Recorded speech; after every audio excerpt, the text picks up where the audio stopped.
శుక్లాంబరధరం విష్ణుం శశివర్ణం చతుర్భుజం ప్రసన్నవదనం ధ్యాయేత్ సర్వవిఘ్నోపశాంతయేత్. గురుర్బ్రహ్మా గురుర్విష్ణుః గురుర్దేవో మహేశ్వరః గురు సాక్షాత్ పరబ్రహ్మ తస్మై శ్రీ గురవే నమః.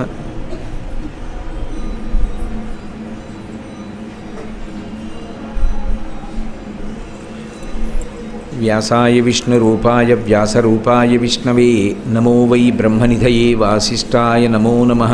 కూజంతం రామ రామీతి మధురం మధురాక్షరం ఆరుహ్య కవితాశాఖాం వందే వాల్మీకికోకిలం. శ్రుతిస్మృతిపురాణానాం ఆలయం కరుణాలయం నమామి భగవత్పాదశంకరం లోకశంకరం.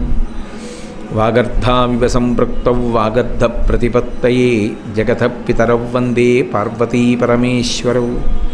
సూక్తిం సమగ్రేతున స్వయమేవ లక్ష్మీః శ్రీరంగరాజమహిషీ మధురైః కటాక్షైః. వైదగ్ధ్యవర్ణగుణగుంభనగౌరవైర్యాం కండూలకర్ణకుహరాः కవయోధయంతి.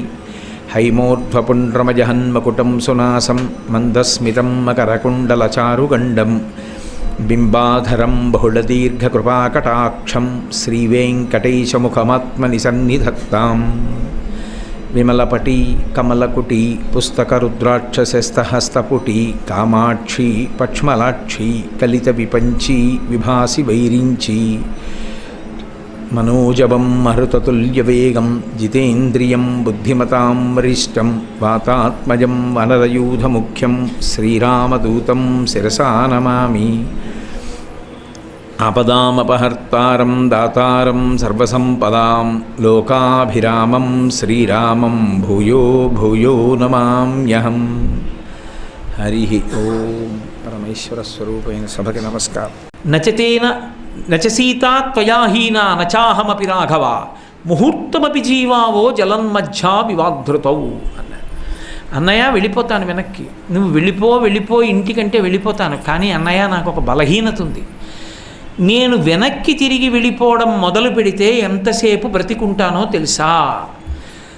బాగా నీరు నిండినటువంటి చెరువులో ఆడుకుంటున్నటువంటి చేప పిల్లని చేత్తో పట్టుకుని పైకి తీసి ఒడ్డున పారేస్తే ఒంటికి తడి ఉన్నంతసేపు మాత్రమే గిలగిలా కొట్టుకుని ఒంటికి ఉన్న తడి ఆరిపోయిన తరువాత ప్రాణములు విడిచిపెట్టిన చేపలా నేను వెళ్ళిపోతున్నప్పుడు వెనక్కి తిరిగి చూస్తున్నప్పుడు నువ్వు నాకు ఎంతసేపు కనపడతావో అంతసేపు ప్రాణములతో ఉండి నువ్వు కనపడడం మాని, కానీ నేను ప్రాణములు విడిచిపెట్టేస్తానన్నయ్యా, నిన్ను విడిచిపెట్టి ఉండలేనని చెప్పుకున్నాడు. అంతటి మహాభక్తుడు లక్ష్మణస్వామి. కిష్కింధకాండలో సీతమ్మ తల్లి ఆభరణాల మూట సుగ్రీవుడు తీసుకొచ్చి అక్కడ పెడితే ఆ ఆభరణాలని గుర్తుపట్టడానికి ప్రయత్నం చేస్తుంటే రామచంద్రమూర్తికి సీతమ్మ జ్ఞాపకానికి వచ్చి కన్నుల నీరు చిప్పిల్లి అడ్డుపడి గుర్తుపట్టలేక, లక్ష్మణ నువ్వు గుర్తుపట్టంటే ఆభరణాల వంక చూసి అంటాడు, నాహం జానామి కేయూరి నాహం జానామి కుండలే నూపురత్యభిజానామి నిత్యం పాదాభివందనాత్ అంటాడు. అన్నయ్య ఇవి కేయూరములు, ఇవి కుండలములు, ఆడవాళ్ళు చేతులకి చెవులకి పెట్టుకుంటారు. ఇవి నాకు జ్ఞాపకం లేవన్నయ్య, చూసి ఉండొచ్చు కానీ జ్ఞాపకం లేవు. కానీ అన్నయ్య వదిన పాదములకు పెట్టుకున్న మంజీరములు నాకు బాగా జ్ఞాపకం ఉన్నాయి, ఇవి వదినవి. ఎందుకో తెలుసా? నిత్యం పాదాభివందనాత్, రోజు వదిన పాదములకు నమస్కరించినప్పుడు చూశానన్నయ్య ఈ మంజీరములన్నీ. అంతటి మహాభక్తుడు. అయితే సీతమ్మకి తెలియదా లక్ష్మణస్వామి అంత భక్తుడని? తెలియకుండానే ఇన్ని మాటలు అందా అంటే ఒక్క విషయాన్ని మీరు ఆలోచించవలసి ఉంటుంది. ఏ ఆడదానికైనా అసలు ఔచిత్యము వివేకము అనేటటువంటి కట్ట తెగిపోయేది ఎప్పుడు అంటే భర్తకి ప్రమాదం ఏర్పడిందేమో అనుకున్నప్పుడు ఇంకా ఏ ఔచిత్యము ఉండదు. అప్పుడు కూడా ఇంకా ఏదో శాస్త్రీయంగా ఆవిడ మాట్లాడాలి అని అనుకోవడం బేలతనం. అక్కడ చూడవలసింది ఏమిటంటే ఎండకన్నెరుగినటువంటి ఇల్లాలు అరణ్యవాసానికి వచ్చి తన భర్త ఎప్పుడూ లేనిది హా సీత హా లక్ష్మణ అన్న అరుపు వినపడింది. లక్ష్మణుడు వెళ్ళటం లేదు. ఎంత మాటైనా అని లక్ష్మణుడిని పంపించాలి, అదొక్కటి తప్ప. నిజంగా ఆవిడ మనసులో కల్మషమే ఉందని, ఆవిడ అనరాని మాటలందని వెంటనే తీర్పు చెప్పేయడం తప్పు. కానీ ఒక్కటి మాత్రం నిజం, లక్ష్మణస్వామి మాట వినకపోవడం మాత్రం ప్రమాదం తెచ్చింది. ఆవిడే అంగీకరించింది ఆ మాట. యత్రార్యపుత్ర విసర్జమూఢ రామానుజం లక్ష్మణ పూర్వజంచ అంది. రామలక్ష్మణుల్ని వదిలిపెట్టడమే నా తప్పు. రాముడు వెళ్ళిపోయి నా లక్ష్మణుడు ఉంటే రావణుడు నన్ను అపహరించేవాడు కాదు. లక్ష్మణస్వామిని పంపేశానే, అది ప్రమాదం తెచ్చింది. అంతే, మహానుభావుడికి బాధ కలిగింది. వనదేవతలు నిన్ను రక్షించుగాక, ఇక్కడ ఉన్నటువంటి నదులు రక్షించుగాక. తల్లి, నేను తిరిగి వచ్చి మా అన్నయ్య పక్కన నిన్ను చూడాలని కోరుకుంటున్నాను, కానీ ఎందుకో అమ్మా అలా చూస్తానని నాకు అనిపించట్లేదు. ఈ మాటలు పడలేనమ్మా, వెళ్ళిపోతున్నానని వెనక్కి తిరిగి వెళ్ళిపోయాడు. 3 గీతలు గీశాడు. ఇవన్నీ ఉట్టి అబద్ధాలు. వాల్మీకమునందు లేనిదేది సత్యమని చెప్పే సాహసం నేను చేయలేను. కాబట్టి ఆయన తిరిగి వెళ్ళిపోయాడు. అంతే, వెళ్ళిపోయాడు. సీతాపహరణం జరిగిపోయింది. ఇప్పుడు మళ్ళీ అరణ్యకాండంతా నేను ఎక్కడ చెప్తాను, ఎక్కడి వరకు అవసరమో అక్కడి వరకు. కాబట్టి మాట వినకపోవడం అనేటటువంటిది శ్రీరామాయణంలో అంత దూరం వెళ్ళిపోయింది. మాట వినడం అంటూ ఎంత పెద్ద తప్పు జరిగినప్పటికీ, మాట వినడం అంటూ జరిగి ఉంటే ఏమో అసలు రామాయణ కథ ఇలా ఉండేదా అంటే మనం చెప్పలేము. అసలు అంతవరకు అక్కర్లేదు. సుందరకాండలో సీతమ్మ మాట రావణాసురుడు వినుంటే రామాయణానికి యుద్ధకాండ లేదు. ఎందుకని అంటే అది రాముడి స్వభావం, పరమకారుణ్యమూర్తి. సుందరకాండలో సీతమ్మ తల్లి చెప్పినటువంటి ఉపదేశం వంట పడితే ధార్మికమైనటువంటి జీవనం ఎంత అవసరమో అర్థమవుతుంది. అంత దుఃఖంలో కూడా మహాతల్లి కూర్చుని రావణాసురుడు వస్తే ఆయనతో మాట్లాడవలసి వస్తే భర్త పక్కన లేనప్పుడు కామించి చూస్తున్న పురుషుడి వంక తిరిగి మాట్లాడవలసి వచ్చింది. కాబట్టి తద్దోష పరిహారార్థం గడ్డిపరక మధ్యలో పెట్టింది. తృణమంతరత కృత్వా ప్రత్యువాచ శుచిస్మిత నివర్తయ మనోమత్త స్వజనే క్రియతాం మనః అన్నారు మహర్షి. ఆవిడ గడ్డిపరక పెట్టింది అంటే ఆవిడికి ఎంత శాస్త్ర పరిజ్ఞానం ఉన్న తల్లో చూడండి. ఆవిడేం గడ్డిపరక పుట్టినే పెట్టలేదు. గడ్డిపరకకు ఒక లక్షణం ఉందని వేదం అంగీకరించింది. సహస్రపరమాదేవి శతమూలా శతాంకుర సర్వగం హరతు మే పాపం దుర్వాదు స్వప్ననాశిని అని. అందుకే గణపతికి దుర్వారంకురములతో పూజ చేస్తాం. ఆ గరిక తీసి కళ్ళకద్దుకుని చెవులో కాదు తల మీద పెట్టుకుంటే వెంటనే ఆ తరువాత చేసేటటువంటి పెద్ద కార్యానికి అర్హత లేకపోతే విఘ్నం వచ్చేస్తుంది. ఆ అర్హత కలిగి పాపం పోవాలి అంటే గడ్డిపరకని ముట్టుకుంటే పోతుంది. ఏదైనా భయంకరమైన పీడకలు వస్తే ఆ పీడకల ఫలితం పోవాలి అంటే బయటికి వెళ్ళి గడ్డిపరకని ముట్టుకుంటే చాలా ఫలితం పోతుంది. గడ్డిపరకకు అంత శక్తి ఉంది. దాన్ని శాస్త్రం అంగీకరించింది. సహస్రపరమాదేవి శతమూల శతాంకుర సర్వగుం హరతు మే పాపం దూర్వాదు స్వప్ననాశిని. అందుకే గణపతి పూజ గరికితో చేసి తల మీద పెట్టుకోవడం. కాబట్టి ఆయనకి విఘ్నేశ్వరుడికి గరికిష్టం అండి. విఘ్నేశ్వరుడికి గరికిష్టం కాదు, నీకు విఘ్నం పోగొట్టడం ఆయనకి ఇష్టం. అందుకని గరికతో పూజ చేయించుకుని తత్ప్రసాదంగా ఆయన ఇస్తాడు నీకు. అంతేగాని అన్నీ ఆయనకి ఇష్టం అనకూడదు. మనం అందరం వైరాగ్యం ఉన్నవాళ్ళలాగా, ఆయనకే ఇష్టాలన్నీ ఉన్నవాళ్ళ, అదో పిచ్చి ధోరణి, అర్థం ఉండదు. ఏదో అలా మాట్లాడుతుంటారు. సరిగ్గా తెలుసుకుని చెప్పాలి తప్ప అలా మాట్లాడడం ఏదో వదులుగా ఉంటుంది. సరే, అది వదిలిపెట్టేసేయండి. ఆ తల్లి చెప్పింది తృణమంతరత కృత్వ. భర్త పక్కన లేనప్పుడు పరపురుషుడు కాముకుడైన వాడితో మాట్లాడవలసి వస్తోంది కాబట్టి పాపము పోవడానికి గడ్డిపరక ముట్టుకుని మధ్యలో పెట్టింది కాదు. పరపురుషుడితో మాట్లాడేటప్పుడు, అందులో కాముకుడితో మాట్లాడేటప్పుడు మధ్యలో ఏ విధమైనటువంటి వ్యవధానము లేకుండా మాట్లాడకూడదు కాబట్టి మధ్యలో గడ్డిపరక పెట్టింది.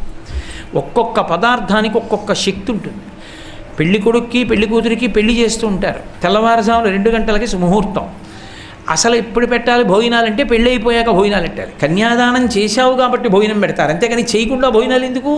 సత్యనారాయణ వ్రతం చేసుకుని భోజనమా, చేయకముందు ముందు రోజు భోజనం పెడతావా? పెళ్ళి అవ్వదు, భోజనం పెట్టేస్తాడు. ఈయన కన్యాదానం చేశాడా? ఇంకా చేయలేదు. ఆయన తాళి కట్టాడా? కట్టలేదు. వాళ్ళిద్దరూ భార్యాభర్తలా కారు. ఇద్దరిని తీసుకొచ్చి 2 కుర్చీలు వేసి మధ్యలో కూర్చోబెడతారు. సుపుత్ర ప్రాప్తిరస్తు అని ఆశీర్వదించడానికి వాళ్ళిద్దరు ఎవరైనా అనాలి? ఎంత తప్పలాగా? ఎవరో ఇద్దరు పక్క పక్కన కూర్చున్నారని వెళ్ళి అక్షతలు వేసి సుపుత్ర ప్రాప్తిరస్తు అండమే. అందుకే శాస్త్రం అంగీకరించదు దాన్ని, అలా కూర్చోపెట్టకూడదు. కన్యాదానం అయ్యే వరకు పిల్ల ఎదురు కూర్చుంటుంది తండ్రి పక్కన. కన్యాదానం చేసిన తరువాత అప్పుడు భర్త గారి పక్కకి ఎడం పక్కకి వెళ్ళి కూర్చుని పూజ చేస్తుంది. మర్యాదే శాస్త్రంలో. అక్కర్లేదు, మేము ఎలా పోయినా పర్వాలేదు, మేమేముందంటే మాకు ఇంత గౌరవాలు మాకెందుకు అనుకున్నవాడు ఎలా అయినా చేసేయచ్చు. కాకపోతే ఏంటంటే అలాంటి వాటికి ఆశీర్వచనం చేయమని పిలవకుండా ఉంటే చాలు. ఒక్కటి మాత్రం శాస్త్రం అంగీకరించింది, ఒకవేళ స్నాతకం కూడా అయిపోయిన తర్వాత పెళ్ళి కొంత భాగం అయిన తర్వాత భోజనాల వేళ అయిపోయి ఇంకా హోమం మిగిలిపోతాయి. అప్పుడు కొంగుముడి వేసుకుని ఉంటే వాళ్ళిద్దరూ భోజనం చేయవలసి వస్తే వివాహక్రతువు పూర్తి కాకుండా ఎలా పెట్టాలి అని అడిగారు. ఒక్క కంచమే పెట్టి ఇద్దరికీ భోజనం పెట్టి ఇద్దరిని పక్క పక్కన కూర్చోపెట్టి మధ్యలో జలపాత్ర పెట్టాలి. పూర్తి అవ్వలేదు కాబట్టి వివాహక్రతువు నీటి పాత్ర నుంచితే తద్దోషం పోతుంది. అందుకే కొంతమందితో మాట్లాడేటప్పుడు మధ్యలో నీటి పాత్ర పెట్టుకుని మాట్లాడతారు. ఇప్పుడు నేను అది సభాముఖంగా చెప్పడం బాగుండదు, అందుకని చెప్పను. కాబట్టి ఒక్కొక్క పదార్థానికి ఒక్కొక్క విశేషం, అది ఆ వైదిక నిష్ట ఉన్నవారు అలా ఉంటారు. కాబట్టి ఆమె గడ్డిపరక ఉంచింది అంటే పాపము రాకూడదని కాదు, మధ్యలో ఏదో ఒక వ్యవధానం ఉండాలి, ఒక అడ్డు ఉండాలి, అందుకని గడ్డిపరక పెట్టింది కాదు. నువ్వు మనిషివైతే అన్నం పెట్టాలి, నువ్వు పశువువి, నీకు గడ్డిపరక చాలు, అందుకని గడ్డిపరక పెట్టింది కాదు. అరణ్యకాండలో నేను రామచంద్రమూర్తి ఏకాంతంలో కూర్చునుండగా ఒక కాకాసురుడు వచ్చి నా వక్షస్థలమునందు గాఢ వేస్తే రాముడు ఒక గడ్డిపరకని పీకి బ్రహ్మాస్త్రాన్ని అభిమంత్రించి విడిచిపెడితే కాకాసురుడు 3 లోకములు తిరిగి వచ్చి పడ్డాడు. రాముడు తలుచుకుంటే గడ్డిపరక చాలు దీన్ని చంపడానికి, అందుకు పెట్టింది గడ్డిపరక కాదు. గడ్డిపరక ఎండిపోయి గాలికి ఎగిరిపోవడానికి ఎలా సిద్ధంగా ఉంటుందో పాపము చేత బాగా దృప్తుడవై చచ్చిపోవడానికి సిద్ధపడి గడ్డిపరకలా అయిపోయి ఉన్నావు అని చెప్పడానికి గడ్డిపరక పెట్టింది కాదు. గడ్డిని తృణమంటారు, అన్నిటికన్నా చులకన. ఆడవాళ్ళు కనపడితే చాలు, ఎవరైనా అందంగా ఉంటే చాలు, కామమోహితుడై తిరిగేటటువంటి పురుషుడు అంత చులకనైపోతాడు సమాజానికి. నువ్వంత చులకనైపోయావు ఉస్మా అని చెప్పడానికి పెట్టింది గడ్డిపరక కాదు. ఇప్పటికి నీ మాటలు వచ్చావు, నేను మాట్లాడుతూనే ఉన్నాను, ఇది ఆఖరి గడ్డిపరక, ఇక నువ్వు రావు, నేను మాట్లాడను అని చెప్పడానికి పెట్టింది గడ్డిపరక. ఇన్ని విశేషాలు మా తల్లి ఏమైనా చేసిందంటే, తృణమంతరత కృత్వా ప్రత్యువాచ శుచిస్మిత. ఆవిడేమి మాట్లాడకూడని రీతిలో కాదు, లేకపోతే భయపడుతూ కాదు, శుచిస్మిత. ఆమె నవ్వులో దోషం లేదు. తల్లి బిడ్డడి వంక చూసి ఎలా నవ్వుతుందో అలా నవ్వి మాట్లాడింది. ఎంత అద్భుతంగా చెప్పిందంటే, నివర్తయ మనోమత్త స్వజనే క్రియతాం మనః. అద్భుతమైన మాట చెప్పేసి. లోకంలో అసలు పెళ్ళి ఎందుకు చేస్తారో తెలుసా? బ్రహ్మచర్యం ఒక ఆశ్రమము, గృహస్థాశ్రమం ఒక ఆశ్రమం. ఆశ్రమాన్ని ఎందుకు మారుస్తారు? 8 సంవత్సరములు దాటిపోయిన తర్వాత లింగ వివక్ష తెలుస్తుంది, ఆడ మగ భేదం తెలుస్తుంది. అందుకని ఉపనయనం చేసేస్తారు గర్భాష్టమానికి. తేజస్సు అధోముఖంగా పోకుండా ఊర్ధ్వముఖ రేతస్కుల్ని చేయడానికి గాయత్రి మహామంత్రాన్ని ఉపదేశం చేస్తారు. ఆ తరువాత మనసునందు పొటమరించినటువంటి కామము విశృంఖలత్వాన్ని పొందకుండా ఉండడానికి కామాన్ని ధర్మంతో ముడేసేస్తారు. ముడివేసేసి ధర్మపత్నిని పక్కకి తీసుకొచ్చి కూర్చోబెడతారు. ఆమె యందు కామం ఉంచుకుంటే ధర్మము వలన అర్థము పుడుతుంది. కొడుకు కూతురు, కూతుర్ని కన్యాదానం చేస్తాడు. దశ పూర్వేషాం దశాపరేషాం, 10 తరాల ముందు 10 తరాల తర్వాత వాళ్ళు ఉద్ధరింపబడతారు. కొడుకు పుట్టాడు, ఇంట్లో మంగళాశాసనం నడుస్తుంటుంది, నీరాజనం నడుస్తుంటుంది. తన శరీరం పడిపోయాక గయాశ్రాద్ధం పెడతాడు. అందుకని కొడుకు కావాలని కోరుకుంటాడు. ఈ 2 ఎక్కడి నుంచి వస్తాయంటే ధర్మబద్ధమైన కామము నుండి వస్తాయి. అందుకని ఆమె ధర్మపత్ని, కామపత్ని కాదు సనాతన ధర్మమునందు. కాబట్టి రావణ, నీ భార్య యందు నీ కామముంటే ఉత్తమము, శాస్త్రీయము, దాన్ని అభ్యంతర పెట్టడానికి లేదు. నీ అంతటి మహానుభావుడు లేడు. రాముడికి తన భార్య యందు కామమున్నది, సీతమ్మ తల్లి యందు హనుమయ్యే చెప్పారు సుందరకాండలో. పరమధర్మం, తన భార్య యందు కామం ఉండడం పరమధర్మం. ఇతర స్త్రీల యందు కామాక్షిని చూడడం పరమధర్మం. నువ్వు అది నేర్చుకోలేదు. నీ కామము తిప్పు, నీ భార్యల యందు దోషం పోయింది. అన్య స్త్రీల యందు కామం ఉంచుకున్నావు, కాలిపోతావు రావణ, పాడైపోతావు. వద్దు, నా మాట విని తిప్పుకో. ఇది రామాయణానికి వారసత్వం అంటే. ఇది రామాయణంలో సీతమ్మ తల్లి జాతికి ఇచ్చిన సందేశం. అందుకే ఎప్పటికీ సుందరకాండ అలాగే నిలబడిపోయింది. నివర్తయ మనోమత్త స్వజనే క్రియతాం మనః ఆత్మానుపమాం కృత్వా స్వేషు దారేషు రమ్యత అతుష్టం స్వేషు దారేషు చపలం చలితేంద్రియం అందావిడ. ఓ రావణ, ఒక్కటి గుర్తుపెట్టుకో, నీ భార్య రక్షింపబడాలని, నీ భార్యగానే ఉండాలని నువ్వెలా కోరుకుంటావో ఇతరుల భార్యల యందు అదే భావనతో ఉంటారు. నీ భార్య యందు పొరపాటు ఎవరైనా చేస్తే నువ్వెంత కోప్పడతావో ఇతరుల భార్య యందు నువ్వు అలా ప్రవర్తిస్తే వాళ్ళకి అంతే ఆగ్రహం వస్తుంది. కాబట్టి నీ విషయం ఆలోచించుకో ఇతరుల భార్య యందు కూడా. అంతేకాని నిష్కారణంగా కనపడ్డారు కదా అని వాళ్ళ జోలికి వెళ్ళకు, పాడైపోతావు. 2 చపలం చలితేంద్రియం. ఓ చాలా పెద్ద మాట అంది ఆవిడ. అన్ని వేళలా ఈ ఓపిక ఉండదురా రావణ. శరీరము జర్జరీభూతమైపోతుంది, వృద్ధాప్యం వస్తుంది. మృత్యు అంత తేలిగ్గా రమ్మంటే రాదు. వధంచామిచ్చితాఘోరం తయాసౌ పురుషర్షభ విదితస్సహి ధర్మజ్ఞ శరణాగత వత్సల. ఒంట్లో ఓపికన్నన్నాళ్ళు ఏది తిను అరుగుతుంది, ఎక్కడ పడుకో నిద్రపడుతుంది. ఓపిక అయిపోతుంది ఒక రోజున. ఈశ్వరుడు శరీరాన్ని జర్జరీభూతం చేసేస్తాడు. జర్జరీభూతం అయిపోయిన తర్వాత నువ్వు ఏది తిన్నా పడదు, ఎక్కడ పడుకున్నా నిద్ర పడుతుందని నమ్మకం ఉండదు. ఈ 2 కాదు, అన్నిటికన్నా భయంకరమైనటువంటి స్థితి ఈశ్వరుడు పాపపుణ్యములకు తీర్పు చెప్పేది ఎప్పుడో తెలుసా? జీవుణ్ణి విడిపించాడు. తన మలమూత్రములను తాను విసర్జించలేడు, తన మలమూత్రములను వేరొకరెత్తాలి, పడుంటాడు అలాగా. అప్పుడు నీ చెవులు మాత్రం వినపడుతుంటాయి. నీ భార్య ఏమంటుందో తెలుసా? ఒంట్లో ఓపిక ఉన్నప్పుడు ఏం చేసిన వాడో తెలుసా వీడు? ఇప్పుడు నేను చేయవలసి వస్తోంది అంటుంది. చపలం చలితే ఇంద్రియం, ఇంద్రియము నిగ్రహము లేని ధూర్తుడు అంటుంది. అప్పుడు నువ్వు బ్రతికి చచ్చిపోయినట్టే రావణ. అంది యుద్ధకాండం. రావణాసురుడు చనిపోతే తీసుకొచ్చారు పల్లకీలో మండోదరిని. అందరు అనుకున్నారు రాముణ్ణి నిందిస్తుంది అనుకున్నారు. ఆమె రాముడి వంక చూసి రావణుడి వంక చూసింది. 10 తలలు తెగిపోయి ఉన్నాయి. చూసింది, అందరూ ఆయన నిన్ను చంపాడు అనుకుంటున్నారు. భార్యని నాకు తెలుసు, నీ ఇంద్రియములు నిన్ను చంపేసేది. నాలో లేనిది సీతమ్మలో మాత్రమే ఉన్నది, నీకేం కనపడిందిరా అని అడిగింది. ఏ కీర్తి మూట కట్టుకున్నాడు? ఈ మాట సీతమ్మ సుందరకాండలో చెప్పింది, అందుకది పారాయణకాండ అయింది.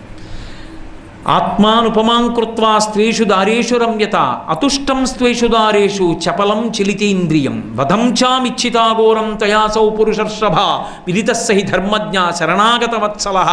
ఇష్టం వచ్చినట్టు ఉండొచ్చు అనుకుంటున్నావేమో, నీ చావులో నీ పాపపుణ్యాలు బయటికి వచ్చేస్తాయి. ఏమీ చెయ్యక్కర్లేదు, ఈశ్వరుడు విడిపించకుండా అలా వదిలిపెట్టేస్తే చాలు. జీవుణ్ణి విడుదల చెయ్యడు, అలా ఉంచుతాడు చాలు. ఎవరెత్తుతారు, ఎన్నాళ్ళు ఎత్తుతారు మలమూత్రాలు? అందుకే శ్రీశైలంలో ఇప్పటికీ పూజంతా అయిపోయిన తర్వాత తీర్థం ఇచ్చే ముందు అనాయాసేన మరణం వినా దైన్యేన జీవితం అని చెప్తారు.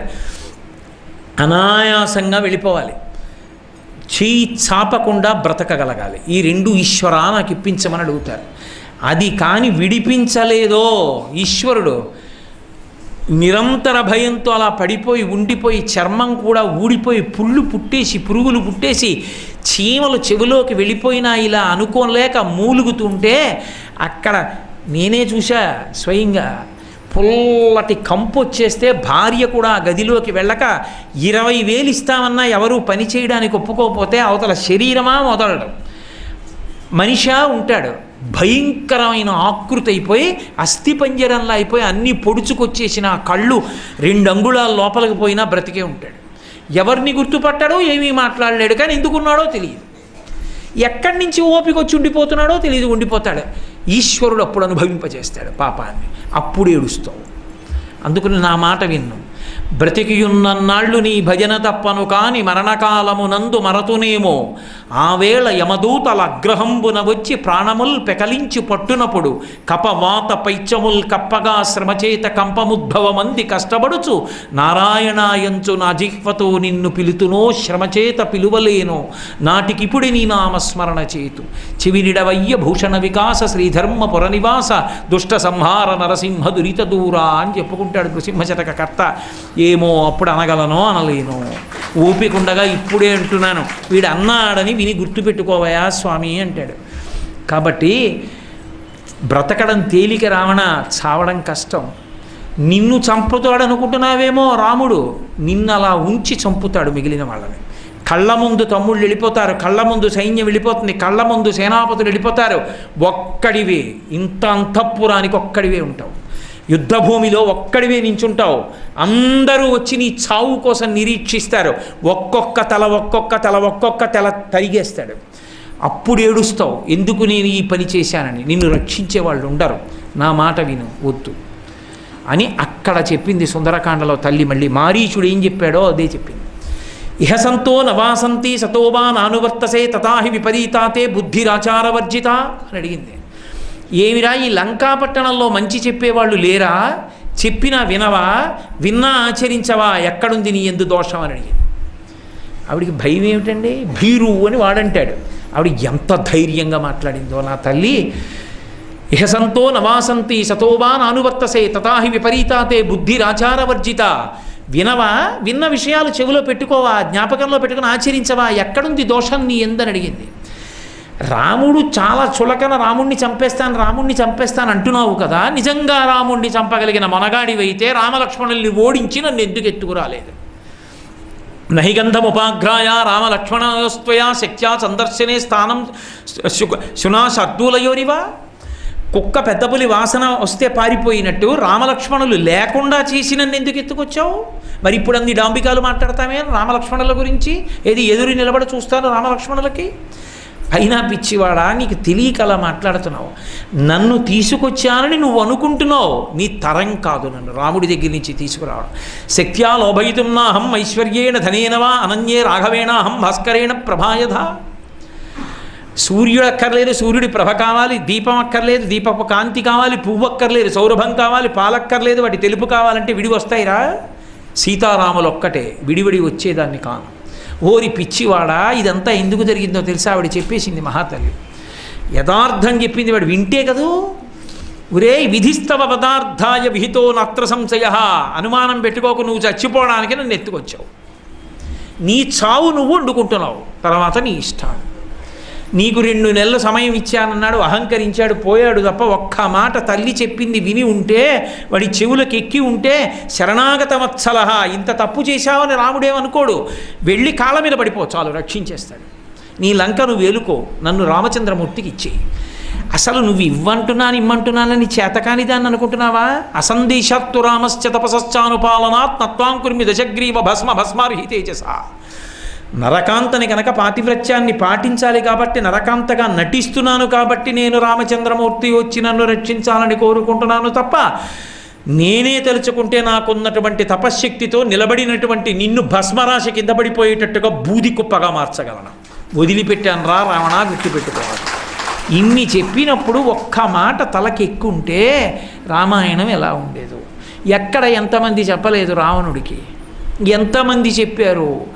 సుందరకాండ చిట్ట చివరిలో స్వామి హనుమ చెప్పారు, 4 మంచి మాటలు చెప్పిపోతాను, రేపు పొద్దున నాకేం చెప్పలేదు ఏడుస్తాడని. లక్షితేయం మయా సీత తథా శోకపరాయణ గృహ్యయాం అభిజానాసి పంచాస్యమివ పన్నగీం అన్నారు. నువ్వు నన్ను భూకరించకు, సీతమ్మని తీసుకురాలేదని. నేను చూశాను, తీసుకొచ్చావు, అశోకవనంలో దర్శనం చేశానని చెప్పారు, నిర్భయంగా చెప్పారు. నేను చూశా సీతమ్మని, మాట్లాడా. సీతమ్మ అంటే ఆడదనుకుంటున్నావు, 5 తలల పాము, చచ్చిపోతావురా నువ్వు. పైగా తదేవ ఫలమన్వేతి ధర్మస్య ధర్మనాశన ప్రాప్తం ధర్మఫలం తావద్భవతా నత్ర సంశయ. నువ్వు చేసిన పుణ్యం ఉంది, తపస్సు ఉంది, వాటన్నిటి ఫలితం కాంచనలంకకి ఆధిపత్యం వహించావు, ఇంతమంది భార్యలతో సంతోషంగా గడిపేశావు, ఇంద్రజిత్తు లాంటి కొడుకునికి అన్నావు. ఇప్పుడు ధర్మ ఫలితం అయిపోయి అధర్మ ఫలితం ప్రారంభమైంది. ఇప్పుడు ధర్మం జోక్యం చేసుకోదు, 10 తలలు తెగిపోతాయి, లంక కాలిపోతుంది. నా మాట వినరా? నేను ఎవరి చేతిలోనూ చచ్చిపోను, బ్రహ్మగారిని వరాలు అడిగానంటావేమో. సుగ్రీవో నహిదేవోయం నాసురో నచరాక్షత నదానవో నగంధర్వో నయక్షో నచపన్నగ. సుగ్రీవుడు చాలుగా నిన్ను చంపేయడానికి, వానరుల చేతిలో చనిపోనని నువ్వు వరం అడగలేదుగా. సుగ్రీవో నహిదేవోయం నాసురో నచరాక్షత. సుగ్రీవుడు గంధర్వుడు కాడు, రాక్షసుడు కాడు, యక్షుడు కాడు, కిన్నెరుడు కాడు, సాక్షాత్తు వానరుడు కాబట్టి నరవానరులను అడగలేదు కాబట్టి సుగ్రీవుడి చేతిలో చచ్చిపోతావుగా. కాబట్టి ఎక్కడికి తప్పించుకుంటావు? పైగా రాముడు ఒకసారి ఎవరినైనా చంపుతానని ప్రతిజ్ఞ చేసి బయలుదేరి వచ్చేస్తే రాముణ్ణి కాదని రక్షించేవాడు లోకంలో ఉన్నాడా? బ్రహ్మా స్వయంభూశ్చతురాననోవా ఇంద్రో సురేంద్రో సురనాయకోవా రుద్రో త్రినేస్త్ర త్రిపురాంతకోవా త్రాతుం న శక్తః ఇది రామవధ్యం. రాముడు చంపేస్తానంటే 3 విశేషణాలు వేశారు. బ్రహ్మ స్వయంభూశ్చతురాననోవా, బ్రహ్మ స్వయంభువు 4 ముఖాలు ఉన్నవాడు కావచ్చు. రుద్రో త్రినేస్త్ర త్రిపురాంతకోవా, రుద్రుడు త్రినేత్రుడు త్రిపురాంతకుడు, ఆయన ఈయన 2 కాదు ఆయన. లేకపోతే ఇంద్రో సురేంద్రో సురనాయకోవా, ఇంద్రుడు సురేంద్రుడు సురనాయకుడు కావచ్చు. రాముడు చంపుతానన్న వాడిని ఆపేవాళ్ళు లేడరా? చంపేస్తాడు. ఏమనుకుంటున్నావు రాముడు అంటే? మండిత విస్ఫులింగ విషమ జ్వలితానల కీలలు అబ్జ గర్భాండము నిండ రామ వసుధాదుపుడేశడు వజ్రసాధనా ఖండిత పంక్తి కంట కణకంఠ పురాంతక శైలచాలను దండ బల ప్రచండ పురచండ విఖండన చండకాండముల్. రామచంద్రమూర్తే వచ్చి తన బంగారు కోదండాన్ని పట్టుకుని అక్షయ బాణతూణీరంలోంచి బాణములను సంధించి విడిచిపెడితే లంకాపట్టణం ఆకాశంలోకి వచ్చి అవి మెరుస్తూ పడిపోవడం మొదలు పెడితే నిన్ను రక్షించగలిగిన వాడు ఇక ఏ లోకంలో ఉండడు. ఆయన యొక్క బాణ పరంపర అలా ఉంటుంది. రాముడంటే సాధారణ మానవుడి అంతటి వాడు అంటున్నావు. చరణాగ్రమున నీ భుజాదర్పమడచిన ధూర్జటి విలులీల త్రుంచి వైచే వాలపాశంబున పడి నిన్ను కట్టిన వాలి నొక్కమ్మున కులవేసే అని నిన్ను జరగొన్న యర్జును పురిగొన్న పరశురాముని ఆజి భంగపరచే కడిమియొక్కట కరదూషణాదుల 14,000 బారిసమరే అమ్మహాధనుర్ధరునకెగ్గాచరించి హరిహర బ్రహ్మ శక్రాదులైన అతని భయత నిర్ఘాత పాత శాత బాణ ఘాత హతులు కాక బ్రతుకగలరే. రామచంద్రమూర్తి అంటే ఆయన చరణాగ్రమున నీ భుజాదర్పమడచిన ధూర్జటి విలులీల త్రుంచి వైచే. నువ్వు ఒకనాడు కైలాస పర్వతం దగ్గరికి వెళ్ళి నేను పరమేశ్వర దర్శనం చేయాలంటే నందీశ్వరుడు ఇప్పుడు కుదరదంటే కైలాస పర్వతాన్ని కదిపేస్తానని కింద చేతులు పెట్టి కదిపావు. కదిపితే మహానుభావుడైనటువంటి శంకరుడు తన కాలి బొటన వేలుతో కైలాసాన్ని నొక్కాడు. నీ బాహువులు 20 చేతులు దాని కింద ఉండిపోతే పెద్ద అరుపులు అరిచావు బాధతో. అరిస్తే ఇంత అరుస్తున్నావు, ఇంత రవం చేస్తున్నావు రావణా అన్నాడు శివుడు. అప్పుడు అది పేరు కింద పెట్టుకు తిరగడం మొదలుపెట్టావు. మీ తాత నీకు పెట్టిన పేరు పులశ్చ బ్రహ్మ. ఏమిరా, ఆనాడు పరమశివుడు కాలి బొటనవేలుతో కైలాస పర్వతాన్ని తొక్కితే 20 చేతులు నలిగిపోయితే ఏడిచినటువంటి నువ్వు పరమశివుని యొక్క ధనస్సుని విరిచిన రామచంద్రమూర్తితో యుద్ధానికి ఎడతావా? చరణాగ్రమున నీ భుజాదర్పమడచిన ధూర్జటి విలు లీల తుంచి వైచే వాలపాశంబున పడి నిన్ను కట్టిన వాలి నొక్కమ్మున కులవేసే. 4 సముద్రాల దగ్గర సంధ్యావందనం చేసే అలవాటు ఉన్నటువంటి వాలి సంధ్యావందనం చేసుకుంటూ ఉంటే నువ్వు వెనక నుంచి వెళ్ళి ఆయన్ని ఇబ్బంది పెట్టకపోతే సంధ్యావందనం అయిన తర్వాత వీడి సంగతి చూద్దాం 10 తలల పురుగుని తోకతో చుట్టి సంధ్యావందనం అయిపోయాక 4 సముద్రాలు దాటించి కిష్కింధకి తీసుకెళ్ళి భార్య ఇచ్చిన పాలు తాగుతూ తోక విదిల్చి అక్కడ పారేసి ఎవరరా 10 తలల పురుగా అని అడిగాడు. అటువంటి వాలిని ఒక్క బాణంతో రాముడు కొట్టాడు. వాలినొక్కమ్మున కూలవేసే అని నిన్ను జరగొన్న అర్జును పురిగొన్న పరశురాముని ఆజి భంగపరచే. 10,000 చేతులున్నవాడు కార్తవీర్యార్జునుడు. అన్ని చేతులున్న కార్తవీర్యార్జునుని తన పరశువుతో గండ్రగొడ్డలితో వెళ్ళి చేతులు నరికి చంపినవాడు పరశురాముడు. ఆ పరశురాముడి చేతిలో ఉన్నటువంటి వైష్ణవ ధనస్సుని లీలగా స్వీకరించినవాడు రామచంద్రమూర్తి. అటువంటి రాముడితో యుద్ధం చేస్తావా? పరశురాముని ఆది భంగపరచే కడిమియొక్కట కరదూషణాదుల 14,000 బారిసమరే. కరదూషణలు 14,000 మంది రాక్షసులు ఒక పక్క, రామచంద్రమూర్తి ఒక్క పక్క. 1 గంట 12 నిమిషాల్లో 14,000 మందిని చంపేశాడు. అటువంటి రాముడితో నువ్వు యుద్ధం చేస్తావా? 14,000 బారిసమరే అమ్మహాధనుర్ధరునకెగ్గాచరించి హరిహర బ్రహ్మ శక్రాదులైన అతని భయత నిర్ఘాత సంఘాత పాత శాత బాణ ఘాత హతులు కాక బ్రతుకగలరే. 3 లోకాలను పరిపాలించిన వాళ్ళైనటువంటి వాళ్ళైనా సరే రామచంద్రమూర్తి ముందు నిలబడి యుద్ధం చేయగలరని అనుకుంటున్నావా? అయినా రాముడి వరకు ఎందుకు? తురగశ్చందన మత్తమారణ భట స్తోమంబుతో కూడా నీపురి భస్మంబుగ కాల్చి సైనిక సుహృత్పుత్రాణి జస్సేణి నెత్తురు క్రక్కన్ పడగృద్ది చంపి మరి మృత్యుక్రూరతన్ పట్ట నీ శిరముల్త్రుంపగ నేనే చాలు జయశ్రీలబ్ధి వర్ధిల్లగన్. నీ 10 తలకాయలు గిల్లేస్తానేమనుకుంటున్నావు రావణ? రాముడి వరకు ఎందుకురా? ప్రతిజ్ఞ చేశాడని వదిలిపెడుతున్నాను. మామూలుగా కాదు, నిన్ను చంపి లంకాపట్టణపు గోపురాలన్నిటినీ కింద పడేసి లంకని కాల్చి సైన్యాన్ని మర్దించి వెళ్ళిపోతాను. అటువంటి రాముడి జోలికి ఎడతావా? ఏమనుకుంటున్నావు రాముడు అంటే? ఏమనుకుంటున్నావు సీతమ్మ అంటే? అటువంటి సీతారాముల జోలికి వెళ్ళకు, సీతమ్మని విడిచిపెట్టని చెప్పారు. అప్పటికైనా వింటే పోయేది. అప్పుడు కూడా ఈ వానరాన్ని పట్టి బంధించండి అన్నాడు. సాధుర్వా యదివా సాధు పరైరేషా సమర్పిత బ్రువన్ పరార్థం పరవాన్న దూతో వధమర్హసి అన్నాడు విభీషణుడు లేచి. తప్పనయా దూతని చంపడం ఏమిటన్నాడు. కాబట్టి ఎక్కడైనా చెప్పిన మాట వినుంటే రావణుడు బాగుపడిపోయేవాడు. విన్నది ఎక్కడ? మాట వినకపోవడం అన్నది ఎంత ప్రమాదం తీసుకొస్తుందో. రామాయణంలో రావణుడు కావచ్చు, మహాభారతంలో దుర్యోధనుడు కావచ్చు. దుర్యోధనుడిది అదే పద్ధతి. ఆఖరికి మహర్షులందరూ వచ్చి కూర్చుని మంచి మాటలు చెప్పినా సరే జానామి ధర్మం నచమే ప్రవృత్తి జానామ్యధర్మం నచమే నివృత్తి కేనాపి దేవేన హృది స్థితేనా యథా ప్రవృత్తోస్మి తథా కరోమి అన్నాడు. మొండివాదన. ధర్మం నాకు తెలుసు, చెయ్యాలనిపించదు. అధర్మం అని నాకు తెలుసు, చేయకుండా ఉండబుద్ధి ఇది. నేనేం చేయను? నా గుండెల్లో కూర్చున్న దేవుడు నాతో అలా చేయిస్తున్నాడు, మీరు నాకు చెప్పడం ఎందుకని అడిగాడు. చెప్పి పైగా వచ్చిన మహర్షులు మైత్రేయాదులు మాట్లాడుతుంటే తొడల మీద చప్పుడు చేశాడు.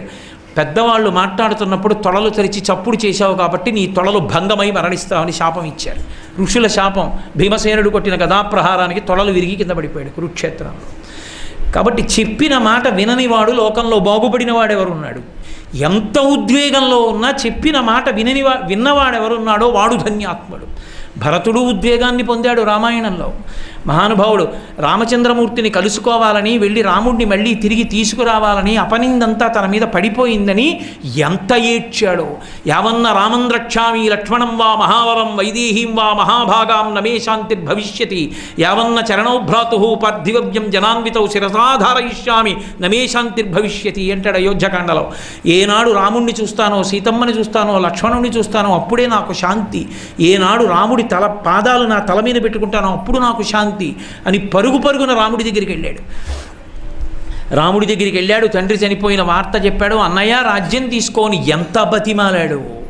మహానుభావుడు. ధర్మం అంటే ధర్మమే. ఏ వరాలు కోరిందో ఆ కైకమ్మే వచ్చింది. అన్నయ్య అమ్మ అడుగుతోంది, వెనక్కి వచ్చేసేయి అన్నాడు. రాముడు అన్నాడు, వరాలు ఇచ్చినవాడు దశరథ మహారాజు గారు, మన తండ్రి. ఆయన ఇచ్చిన వరాలు సత్యమయ్యేటట్టు చూడవలసిన బాధ్యత నాది. రాతలో కోతలో తండ్రి ఉండగా అయిపోయాయి. ఇప్పుడు నేను మార్చి వెనక్కి వచ్చేస్తే తండ్రి సత్యము నుండి పతితమై స్వర్గము నుండి కింద పడిపోతాడు. తండ్రిని రక్షించినవాడు కొడుకు. నేను రాను. తండ్రికి ఇచ్చిన మాట నిలబెట్టవలసిందే. ధర్మమే, నాకు ఇంకొకటి అక్కర్లేదు. నాకు సత్యధర్మములే కావాలి. సత్యమేవేశ్వరో లోకే సత్యం పద్మాశ్రితా సదా సత్యమూలాని సర్వాణి సత్యాన్నాస్తి పరమం పదం అంటాడు. జాబాలితో మాట్లాడుతూ సత్యాన్ని ఆశ్రయించి లక్ష్మి ఉంటుంది, నాకు సత్యము తప్ప అన్యం అక్కర్లేదు, నేను రాను అన్న మాటకి కట్టుబడిపోతానన్నాడు.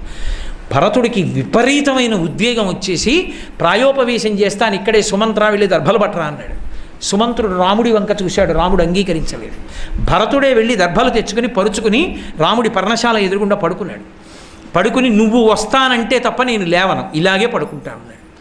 అంటే రాముడు అన్నాడు, అలా పడుకునే అధికారం ఒక్క తన దగ్గర ఉన్నటువంటి ధనాన్ని ఎవరైనా అప్పుగా తీసుకుని తిరిగి ఇవ్వకపోతే ఏమీ చెయ్యలేడు. కాబట్టి బ్రాహ్మణుడు ఒక్కడే అలా పడుకోవచ్చు తప్ప క్షత్రియుడు అయ్యుండి అలా పడుకోకూడదు. అది ధర్మ విరుద్ధం.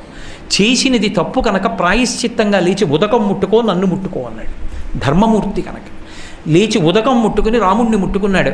అందరినీ అడిగాడు, జానపదులను అడిగాడు, వచ్చిన వాళ్ళని అడిగాడు, మహర్షులను అడిగాడు. మహర్షులు తెల్లబోయారు. రాజ్యం కోసం కొట్టుకున్న అన్నదమ్ముల్ని చూసాం.